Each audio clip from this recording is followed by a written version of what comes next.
All right, going to be breaking down my fight week strength and conditioning. So this can make or break a fighter. So over the period of I've been coaching, I've coached amateur and professional combat athletes across loads of different disciplines, whether it's MMA, boxing, K1, bare knuckle, jiu-jitsu, you name it, karate, the lot. And truth be told, not all of them need or get a chance to do strength and conditioning. A few key pointers is because the pro guys, sometimes they've got to travel and they cut a lot of weight and it just doesn't fit into the schedule. And I'm not one of those that's going to turn around and say, well, no, you need to be in, because they're prioritizing other things, whether it was cutting weight or they still have skill sessions to finish off on. Go for it. That's number one. That is priority. On top of that, if they're not accustomed to doing strength and conditioning on fight week, I'm not going to add that new stimulus to them. There's already so much going on in the fight camp and fight week. Imagine having to add on a new stimulus on top. If they've been with me a long time and their schedule allows, let's do it. Fight week, peak week sessions can be very important.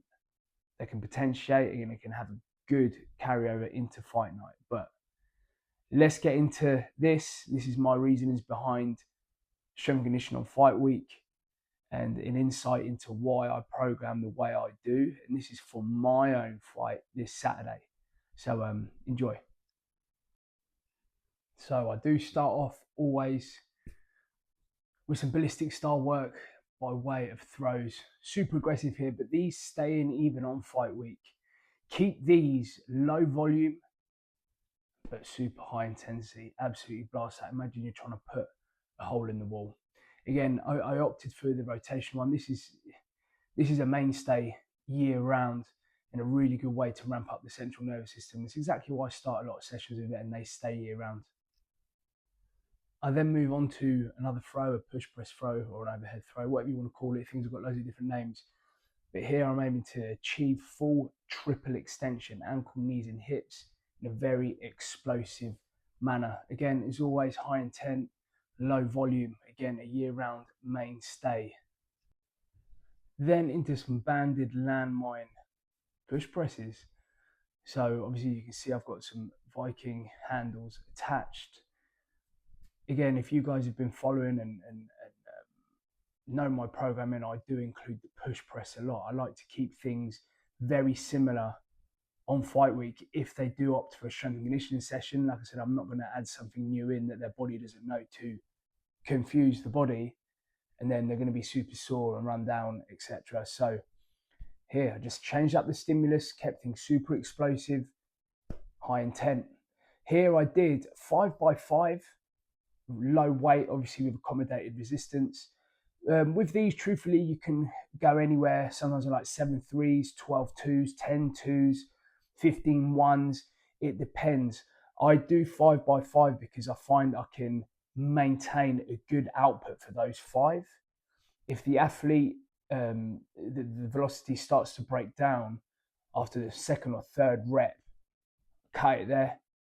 That's why sometimes the 10 twos or 12 twos go really well. But sometimes if they've got the capacity, I will opt for higher volume power work, 6-4s, 5-5s, you name it, especially as this is going to have, in my experience, a good carryover, especially to combat sports, because it's just absorbing, redirecting, creating that impulse and going again. But start low if you need to, guys. Just, it's all good. Here, pulling some good faces, but some fat bars, Zercher isometrics into the pins. Again, I keep things fairly similar, or if not, well, I always stick to the same things. But even on fight week, yeah, let's say, for example, the Zercher squat or the safety bar squat has been a mainstay for me. So I keep that pattern. And as you can see there, it's in a split stance position or in a kickstand position. Yeah, here, this is what I would class as the main lift, but because it's fight week, I'm not going to be adding any eccentric component to it, just to keep the body fresh. But at the same time, obviously, we know the benefits of the isometrics. If you don't know, really good for the tendon and infrastructure health, but really good for potentiation and creating that max force output. Here I just did literally 3 sets of 3 to 4 seconds, and that was that. And then I supersetted it with a seated jump, as you'll see in a sec. Okay, yeah, so as mentioned, onto the seated jump here. Again, low volume, but if you notice, I do a slight sort of flexion of the hips there. A lot of people make the mistake of rocking all the way back and then coming forward and using some momentum. Again, there's nothing wrong with that. This here, I just like to obviously flex the hips and with a rapid extension, drive through the balls of my feet and then bang, straight up. Again, low volume. I think, yeah, 2 or 3 I did here straight after the Zercher ISOs. And then, yeah, that was that. Like I said, everything in this session is low volume. Here, some fast rotational rows from the half kneeling position. Again, I'm not going to dive too deep into why I like these, but again, involves the oblique sling, the lats, this, that, and the other trunk. We could get all fancy. Nah, this just works. This is class. One of my favorite movements. Look, explosive. Again, very similar to some punch mechanics, and I'm not doing it just because of that, but it has a great carryover. Then here, finished off with some super explosive bike erg sprints.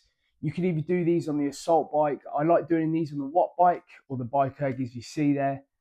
But this here, this isn't some mental conditioning protocol here. This is literally 6-second bursts. The whole point of this was to aim for maximum output for those 6 seconds and then give myself a whole minute of recovery and then repeat 6 times. That's all I did, 6 6-second sprints.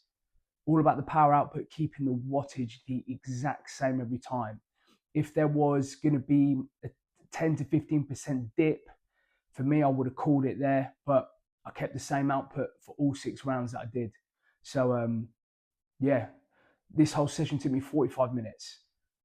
Get in, get out, stimulate, don't annihilate. I hope you've liked the breakdown. On to the next one.